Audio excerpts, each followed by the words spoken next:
In states across the country, abortion is on the ballot. People will be voting to either enshrine abortion protections or to strengthen restrictions. So today, we bring you a story from our colleague Caroline Kitchener about what can happen when people are prosecuted for having or seeking an abortion. The story starts in 2018 with a moment caught on the body camera of a sheriff's deputy in rural Nevada. And as a heads up, you'll hear some graphic descriptions and strong language in this episode. The footage starts with a scene on a porch. It's a Saturday morning in May 2018. The first thing that you see is a woman. She is standing there in socks and leggings, and she looks just really distraught. Who are those guys? Well, let me explain something to you, okay? This might be a little bit hard to hear, but there's a sheriff's deputy talking to her, and there are other officers kind of spreading out around the perimeter of her house. Those officers are in kind of full tactical gear with guns and tactical vests with the words sheriff and police on their backs. And those officers, they're there that morning to interview a woman named Patience Frazier. She's 26 years old, and they are coming because they believe that she may have committed a crime. So who's able?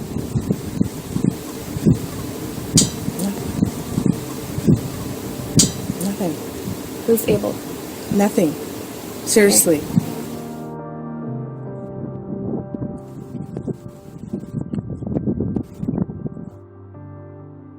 So the sheriff's deputy is asking about someone named Abel. And as soon as she says that name, Patience knows exactly what she's talking about. A little while earlier, before this conversation, Patience had posted on Facebook apologizing to Abel, saying she was so scared and afraid, she didn't know what to do. She says, "I am so sorry, Abel." She's talking about the son she lost. And she wrote that Facebook post grieving him. The police officer read that Facebook post, and that's what led her here today. Why would you be sorry?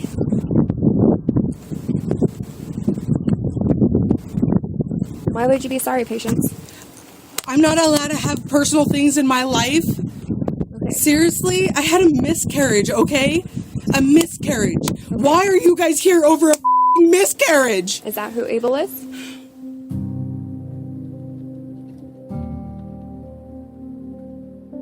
That Facebook post and the interview on the porch would eventually lead to the arrest and prosecution of Patience, and she would be charged for ending her pregnancy. Covering abortion, I have for a long time been very interested in these rare cases where women themselves who, try to end their pregnancies are prosecuted. It's interesting because the laws that are on the books, both the bans that have taken effect since Roe was overturned and restrictions that existed on abortion before the Supreme Court ruling, they don't allow women who have abortions to be prosecuted. Instead, they target doctors and other people involved in facilitating abortions. But still, in these rare cases, we do see women themselves being prosecuted. And I was very interested in looking deeply into a case to see how and why that can happen. And that's what brought me to Patience Frazier.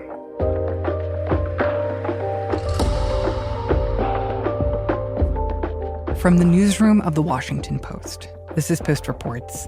I'm Martine Powers. It's Tuesday, October 29th. Today, the story of Patience Frazier, who was prosecuted using an abortion law from over a century ago. And the story of the woman who pushed for her prosecution.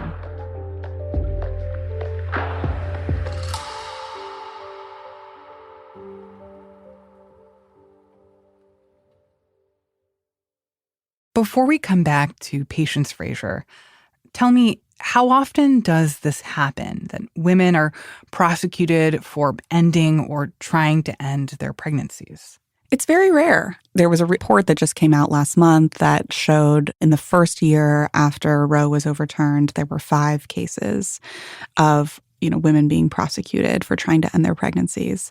We know that between 2000 and 2020, another report showed that 61 people were either investigated or prosecuted for helping somebody else end a pregnancy or trying to end their own. There aren't great numbers because one of the things that's interesting about these prosecutions is that they use a whole variety of different laws. So district attorneys, they can't use the abortion bans because those bans are written in a way that are supposed to protect women or at least prevent women who have abortions from being the people who are put in jail for those abortions. Exactly. And so what you see happen is they draw on other laws. Many of these laws are really general statutes that have nothing to do with abortions. Statutes like manslaughter, statutes like child abuse, abuse of a corpse, improper disposal of remains, even murder. And in this case, there is a 1911 law that is still on the books in Nevada that makes it a crime to take drugs to terminate a pregnancy. And that is what they use to eventually prosecute Patience Frazier. So tell me a little bit about Patience and about her life before all this happened with this prosecution. So I first met Patience where she now lives in South Dakota earlier this year in July. I think we're okay, right? It just passes. Or do you think we should sit under there? We met up at a park and we were watching the storm come in as we were talking. I know I was watching a storm follow me in, though. And we talked a lot about her life leading up to the moment that we heard earlier in this episode. She had a motorhome before then, and she tried really hard to make it nice for her and her kids. Yeah, I have pictures of it. We built a playground out of tires and a tractor tire and sand, which I went and collected myself in my Lincoln Town Car. But that wasn't a long-term situation.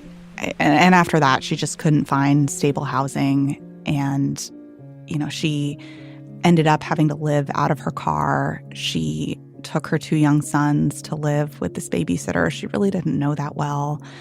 And she lived outside of a 24-hour bar, living off whatever she could find, hoping that people who came in and out of the bar would bring her some food and that the bartender would give her water. I mean, I was always sick or coming down with something. I tried really hard to take care of myself the best I could. Yeah. But I mean, you can't stop getting too cold at night and then getting sick. I mean, I could talk about all of the things that were extremely hard in her life for this entire episode, but that just gives you a little bit of a sense of what her reality was going into this moment. And so then in the period directly leading up to that scene that we heard at the beginning of this episode, what was her life like then? Where was she living? So by that point, she had moved into a house with a guy that she had met at the bar. It was coming up on Christmas, and she was really eager to have a place to live and a place that she could bring her boys. And she met this guy, and he said, why don't you move into my spare room? And she said yes. And when was it that she realized that she was pregnant? She realized that she was pregnant in early February. She told me that she was terrified. Everything went through my mind. How am I going to do this alone? She just assumed that as soon as the guy she'd been living with found out that she was pregnant, she would be kicked out of the house. They hadn't started dating yet, but they would.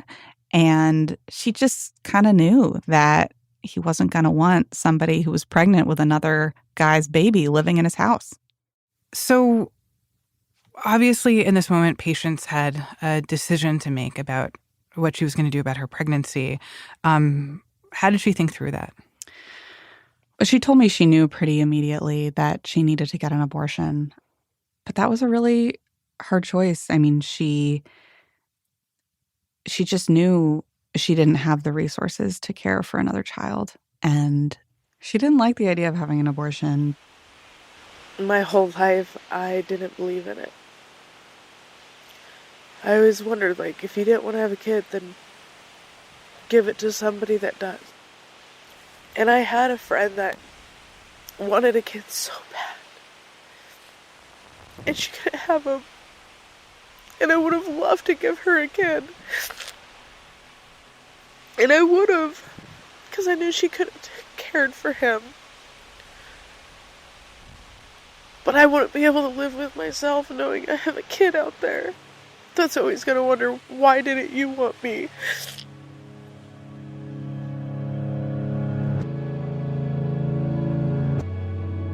Wow. It sounds like this was an incredibly painful moment for her. Yeah, it really was. But she decides in the end that she thinks getting an abortion is the right path. Was that legal in Nevada at the time? Yeah, I mean, in 2018, so that's pre Roe v. Wade being overturned, abortion was legal in Nevada up to 24 weeks, which is around the point where a fetus could potentially become viable. And that's the same today. The laws didn't change when the Supreme Court decision happened. And did patients know how far along she was at that point? She wasn't sure how far along she was. She thought maybe around 4 months.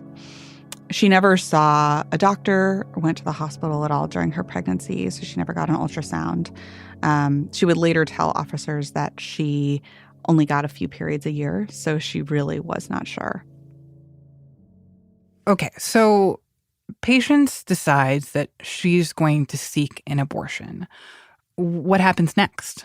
So Patience scheduled an appointment at the abortion clinic in Reno, but she had nowhere to get there. Winnemucca was where Patience lived. It was a 2.5-hour drive. Her car was not working. She wasn't even. She was relying at the time on family and friends to even take her to the grocery store. She tried to get a ride. She wasn't able to, and after a few weeks, she just decided, I'm going to try to take care of this myself. What does that mean? It means she went online and Googled something like, how do I do an abortion on my own? What does she find on the internet? She finds a lot of different things, and she's not sure what's real. She finds something about cinnamon and taking large quantities of cinnamon, how that how that can cause an abortion, which actually is not true.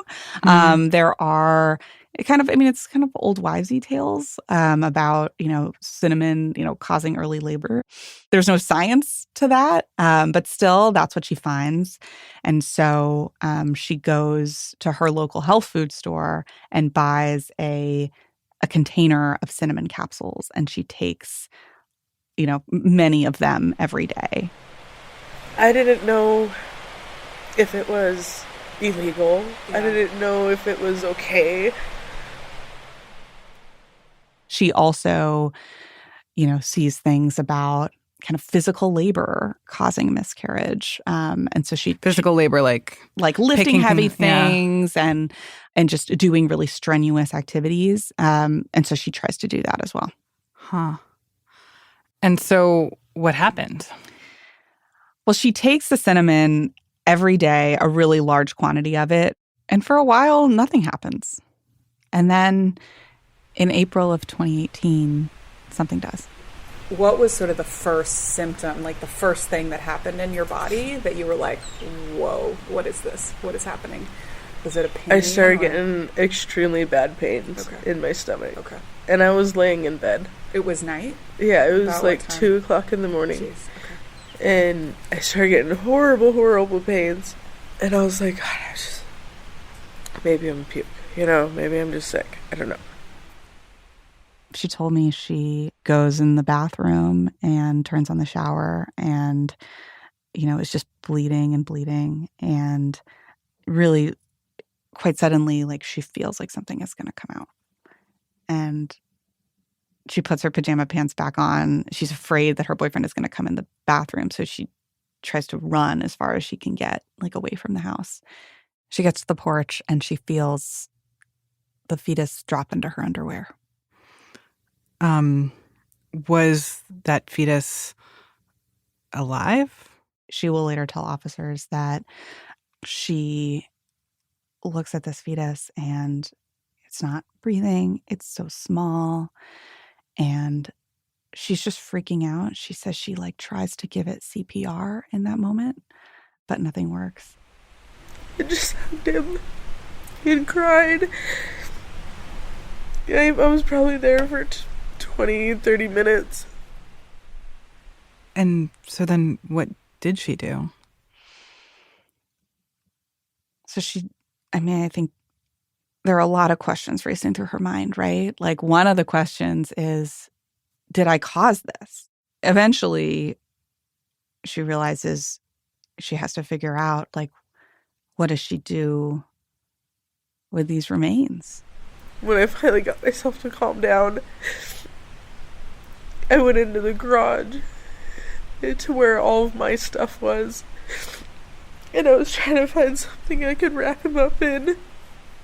She finds a towel and a blanket and a stuffed animal that belonged to one of her other kids. And she wrapped him up and put this stuffed monkey in with him. And I told him I was sorry.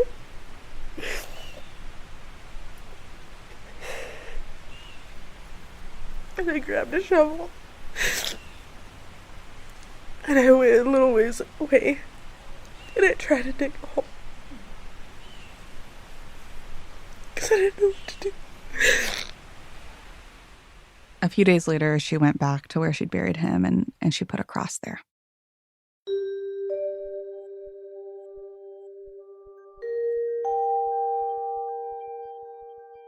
It sounds like Patience is struggling here with a lot of really difficult emotions.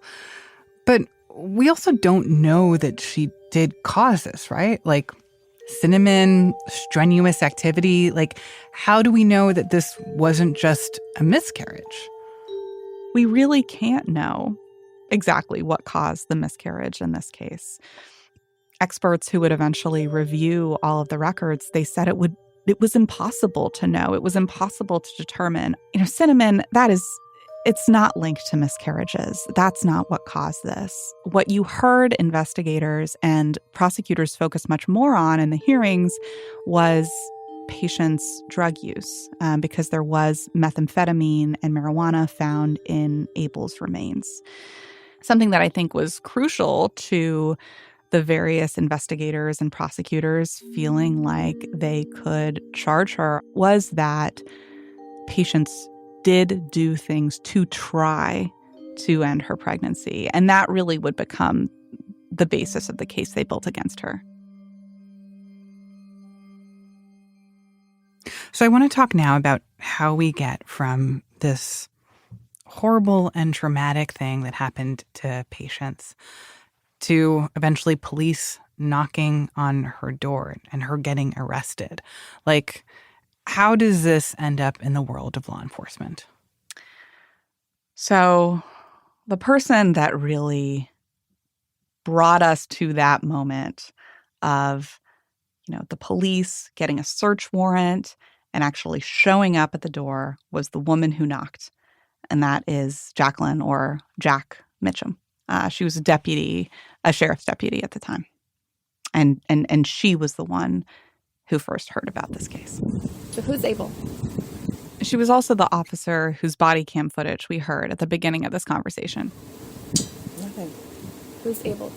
Nothing. Seriously. I think it's important to talk about Deputy Mitchum's background, to learn a little bit about who she is, why she became a police officer, and how she was thinking about this case and feeling about this case. Everything that brought us to this moment here with Patience. Deputy Mitchum also had a really hard upbringing. She grew up with a mom that was not always present. They lived in an area of Reno that was, known for having a lot of crime, a lot of drug activity. And, her mom kind of went through a string of bad boyfriends, often, getting involved in drugs herself, and leaving her kids for long stretches at a time. When I was 10 years old, she told me, "You can reach a stove now. You're mom." So I would cook our dinners, I would do all of our laundry, I would help my sister with her homework. Deputy Mitchum told me, at a point, she was dating somebody who had law enforcement in his family, and it occurred to her that she wanted a job that brought order to the chaos, the kind of chaos that she experienced as a kid. I came home, I was 16, I told my mom, "I'm going to be a cop when I grow up." And she said, "No, you're not." I said, "Yes, I am. And if you keep this up, I'm going to arrest you." Deputy Mitchum wanted to be a very different kind of mother than her own. She, when she had her first kid, she was extremely protective. She wanted to shield him from everything. She was extremely cautious, both during pregnancy and once her child was born. I know this is an unusual case when it comes to stories about abortion, but I think it's important to understand where Deputy Mitchum is coming from. She had very particular views and feelings about abortion as an issue. She believes there should be exemptions in abortion laws for victims of sexual assault and incest, but otherwise, she feels very strongly, and she said this to me, that women should take responsibility for their actions. And if they have sex, they need to realize that could end in a baby. As far as I had an oops, it was a one-night stand, and I just, I can't afford to take care of it. Then no, I don't think that should be an option. This isn't just I missed my chance to take plan B, so this is plan C. That should not be an option. You're an adult, you made that decision, and you knew the consequences. So now you have to live with that decision, and then you have to decide whether you want to keep it or give it up for adoption. Once that decision's made, I think those are your only options. So then how did Deputy Mitchum get involved with this case? So Deputy Mitchum, she gets a call from this woman who is both her friend and her former colleague at the sheriff's office. This woman that she hears from also babysat for both Deputy Mitchum and patients. I spoke to this woman. Her name is Alicia Hill. She confirmed all these things that Deputy Mitchum told me about their relationship and their conversations. And so when they were friends and colleagues and worked together at the sheriff's office, Deputy Mitchum and this woman who calls, they would often talk about patients. As the babysitter, Alicia would care for patients as children, sometimes for weeks at a time when Patience was living in her car. And both of these women, Deputy Mitchum and Alicia, both of them agreed that they thought Patience was a terrible mother, and they would talk about that. I feel like they always had a cold. A cold, like they were sick? Yeah, they always had snot nose. Their clothes were dirty, or sometimes they'd be wearing the same clothes. And so this call comes in, and the babysitter says, Deputy Mitchum, or Jack, I think Patience got rid of her baby. And here's why. Yeah, what was she basing that on? So she had been observing her. The babysitter had noticed that Patience had what looked like a pregnant belly. She had confronted her about that and asked if she was pregnant. Patience actually had said no, but the babysitter noticed she had been very pregnant, and then suddenly she wasn't. And she also had pictures that someone had sent to her, one of a cross in Patience's backyard, one of Patience's her wearing a hoodie with what looked like a pregnant belly. And the last one was the names of all of Patience's children written on a driveway, and there was one other name at the end, and that name was Abel. So she sends these messages to Deputy Mitchum, and she says, please look into this. And what is Deputy Mitchum's reaction when she hears this?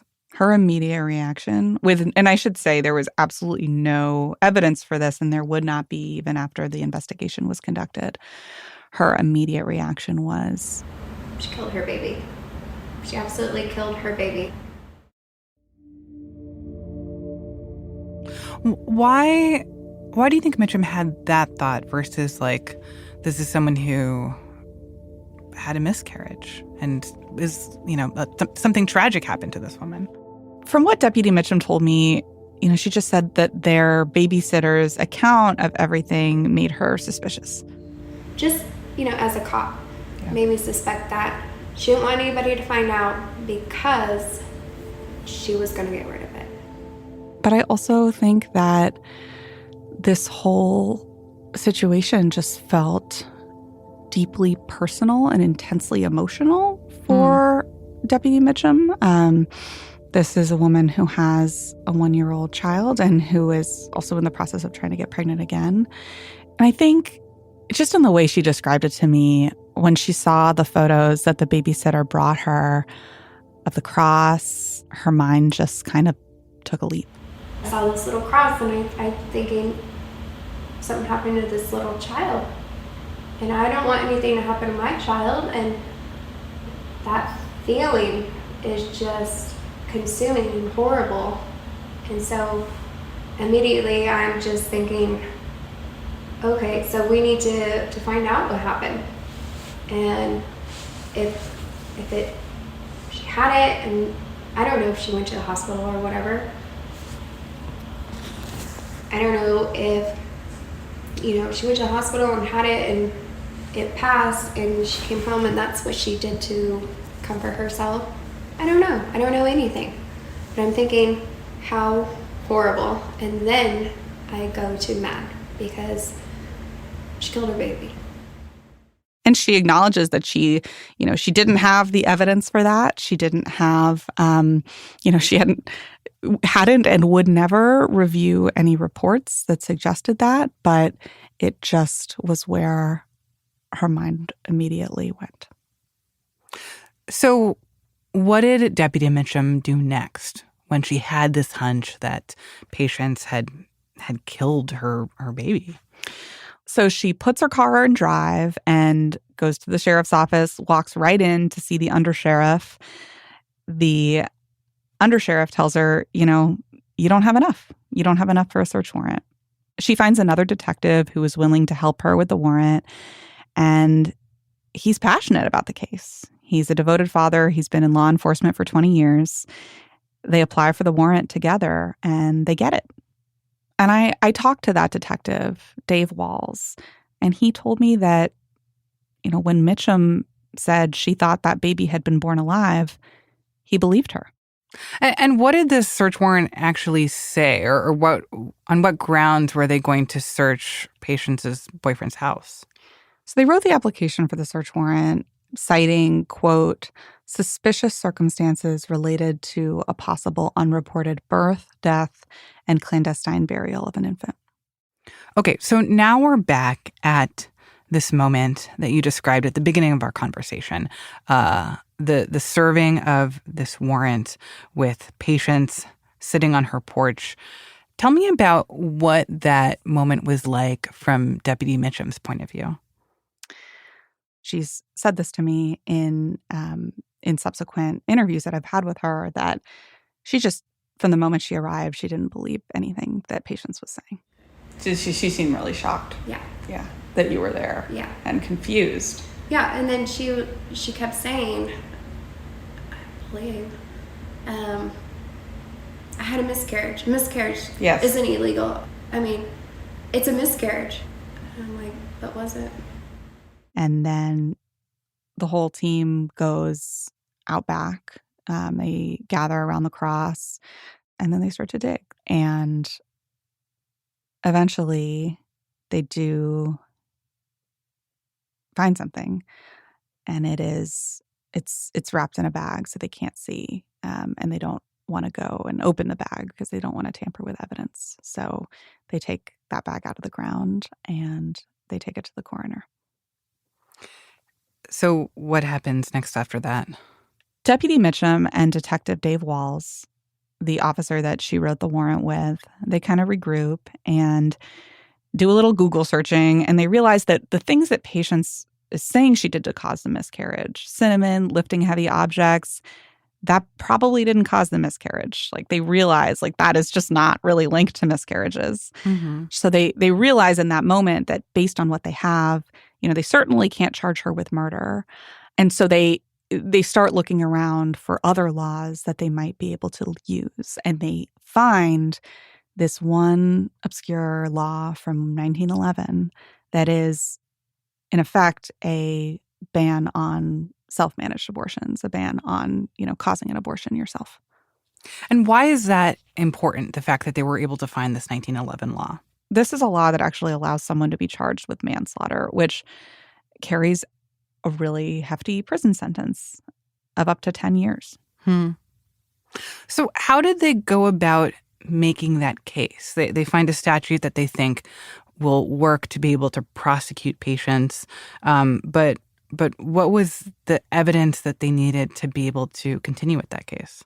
So they have to prove quite a bit for that law. They have to prove that both Patience did something that caused a miscarriage, and also that she did that thing with the intention of causing a miscarriage. And the one conversation that they have that really makes them feel like they have what they need is with Patience's mother, who comes in and tells them about a previous pregnancy that Patience had, and she recounts how, she says that Patience tried to end a previous pregnancy. I watched that body cam footage of that exchange where Jackie tells police officers those things. I also talked to her, and she said, among other things, that she is staunchly opposed to abortion. So part of what Patience's mom said was that Patience had been doing meth, taking all kinds of pills. She even said, and this is a claim specifically that Patience denies, that she had been drinking bleach to end that pregnancy. And after that conversation, the detectives felt like they had enough to say, this is the kind of thing that happened again. So what did they do after that? So they actually go get Patience, and they take her in to do another interview, this time in the sheriff's office. You're not under arrest right now, okay? Detective Dave Walls reads her rights. So, you have the right to remain silent. Anything that you say can and will be used against you in a court of law. And they sit in a conference room, and they start asking her a lot of questions. You had to do something for this to happen. What happened that night? We were laying in bed, and then at the end of that interview, they decide to arrest her. Nobody wishes this on you. You're a likable person. What happened is sad. It really is. I'm sad for you. I'm sad for your baby. But you're going to have to face responsibility. Okay? We're going to take you in. today.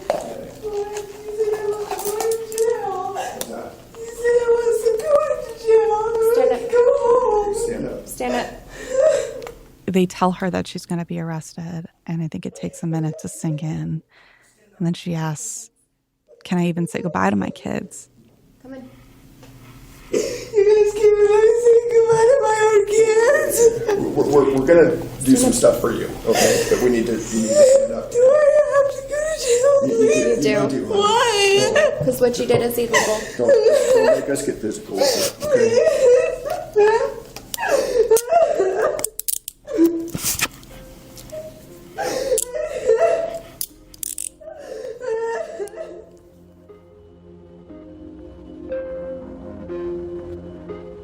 And then Deputy Mitchum leads her out into the police vehicle. And Patience gets in, and the way that Deputy Mitchum described it to me, Patience just kept crying and crying and crying. And at one point, Deputy Mitchum just decides she doesn't want to hear it anymore. And so she turns up the music.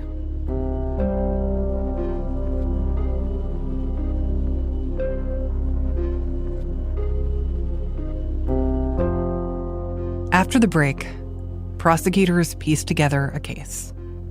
We'll be right back.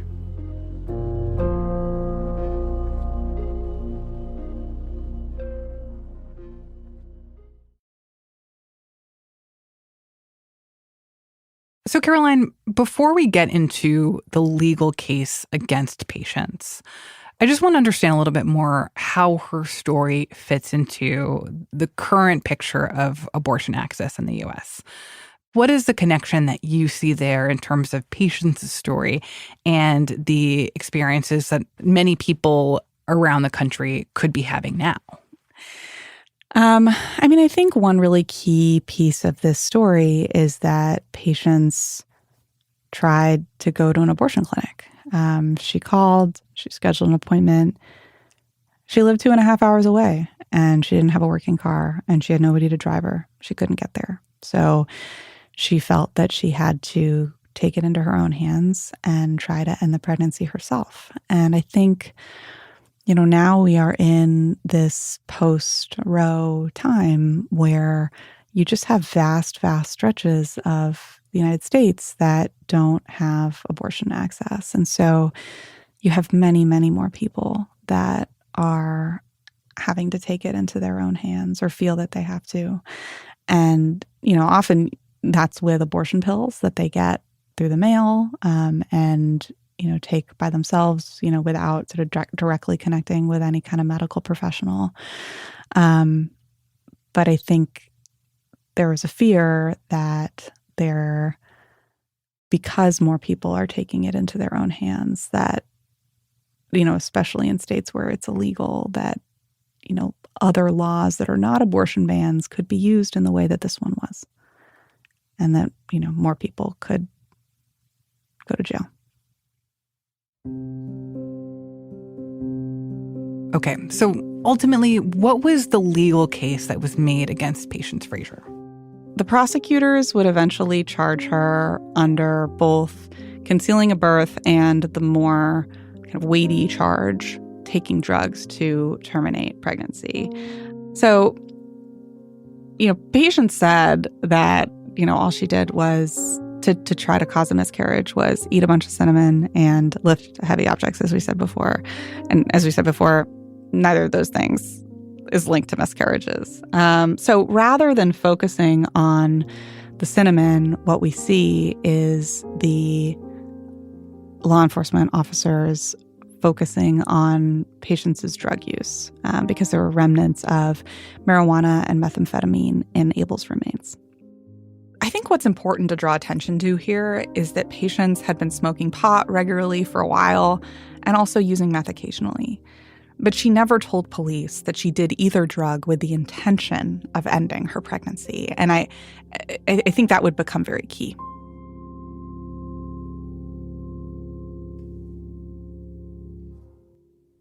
But regardless of Patience's intentions, could marijuana use or methamphetamine use actually cause a miscarriage?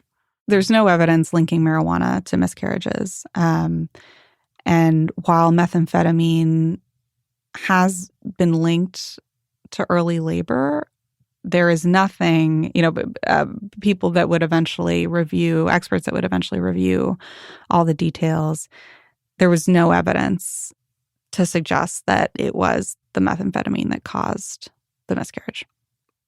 But it sounds like prosecutors were trying to prove that she intended to cause a miscarriage, that drug use was part of her wanting to get rid of this baby. How do you prove intent in this kind of scenario? Well, it was really hard. That was a real challenge for prosecutors. And actually, in the end, they didn't have to because Patience's public defender got her to plead guilty. Really? Yeah. Patience pleaded guilty. Why? He would not talk to me for the story, but The prosecutor told me that the public defender actually worked out a deal, that if she pleaded guilty, the district attorney would ask the judge for probation, drug treatment, and no more than 1 year in the county jail. That, if she pleaded guilty, they agreed, he wouldn't ask for Patience to go to prison. And Patience took that deal because she just wanted all of it to be over. She didn't want to go far from her kids. And she just wanted to put all this behind her. So then, ultimately, after she pleaded guilty, what was her sentence? The judge ultimately decided to sentence her to between 30 months and 8 years in prison. What was her reaction when she heard that? She says she, fell down. I knew I didn't deserve that. I mean, I'm sure I deserve something, or I deserved something. Because no matter what, I f***ed up.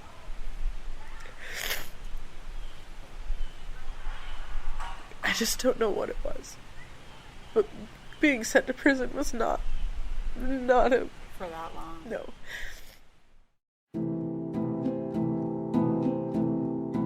So Patience goes to prison. She goes down to Las Vegas, just really far away from her town and her kids. And then about a year in, her public defender tells her that a very high-profile attorney, an attorney who has been active in fighting for abortion rights, she wants to take up the case. This lawyer, Laura Fitzsimmons, she wants to represent Patience pro bono. She thinks that Patience never should have been charged. There wasn't enough evidence to charge her and that she never should have pleaded guilty.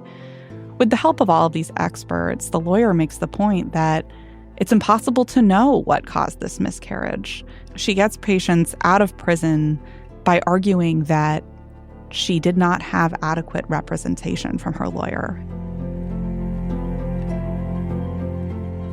What was that moment when Patience realized that her conviction was being, set aside, and that she was going to be free? Free to go. She couldn't believe it. I mean, I think it's difficult to put into words, I think, how hard this period was for her and just the treatment that she got from everybody. I mean, as well as dealing with these, with all these charges, she's also dealing with her own emotions and doubts and fears about this whole situation and really struggling with it. And so to hear a judge say, you were not represented as you should have been. The judge also, offers an extremely compelling and emotional ruling in which he calls Patience's case, quote, a total miscarriage of justice.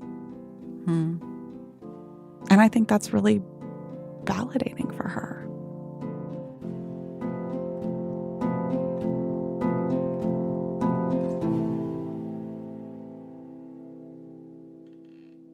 What is Patience's life like now since she got out of prison? Her life is really hard. She does her best to try to, make as much money as she can to care for her kids. She's worked a lot of different jobs since she got out of prison. She's been a chef. She's been a bartender. She's worked with cars. She really, really wants to give her kids the best possible life that they can have. And she actually had another kid soon after she got out of prison. Oh, wow. And that was a really hard decision for her. I think she had a lot of voices in her ear saying, you should go ahead and get an abortion. And in the end, she didn't. She told me she just kind of kept seeing Abel's face flashing in her head. And then what about Deputy Mitchum, who had fought so hard to make sure that Patience was arrested and that she was prosecuted, and who really believed in this case? She was really distraught to find out that Patience was out. and that she was back with her kids. She didn't think that should have happened. And what I would go on to learn is that Deputy Mitchum still has an extremely personal connection to this case. It was, I think, 6 months after patients went to prison. She went to the funeral home in Winnemucca for something else for work, and she thought to ask about Abel, what had happened to his remains. And the woman at the funeral home says, well, no one ever claimed them. And They were still at the funeral home? They were still at the funeral home. And Deputy Mitchum asked to see them. She actually, petitions the court to allow her to give them permission to cremate the remains. The remains are cremated. And then when they hit the 2-year mark, when the remains have been there for 2 years, Deputy Mitchum decides that she has to do something. And she drives down there. She goes up to the woman in charge of the funeral home and said, did anybody call? Are you gonna, release him? And she's like, yeah, I just don't know what I'm gonna do. I said, I'm taking him because that's my baby. What did she do with his remains when she got them? She put them in a little wooden box with a blue heart on top of it, and she put it on a shelf right near her door. And she talks to those remains every morning before she goes to work. And she says, protect me and my job and stay with me. And Abel, this is what she told me. She says, I'm going to make sure another baby doesn't get hurt. Wow. Does Patience know that happened, or does anyone else in her family know that the remains ended up with Deputy Mitchum? Ever since Deputy Mitchum told me that she had these ashes in her home, which, was incredibly surprising to me, I knew that I would have to make a hard call and tell Patience. I would have to tell her where the ashes of her baby were and that they were in the home of the woman that arrested her. And so I did that. I called her and I said, look, I need to tell you something really hard. Deputy Mitchum took Abel's remains. She took the ashes and they now sit in her home. It was a really difficult call. She had no idea. She thought the remains were still in the sheriff's office in Winnemucca in evidence. She just immediately started sobbing and said to me, I was in prison. I couldn't get them. No one told me anything. She said, talking about Deputy Mitchum, she said, she doesn't deserve those. Those are mine.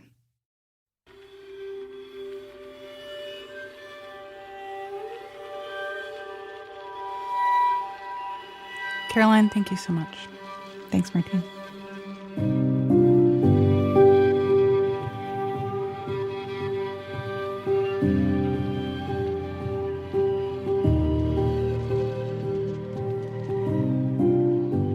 Caroline Kitchener covers abortion for The Post.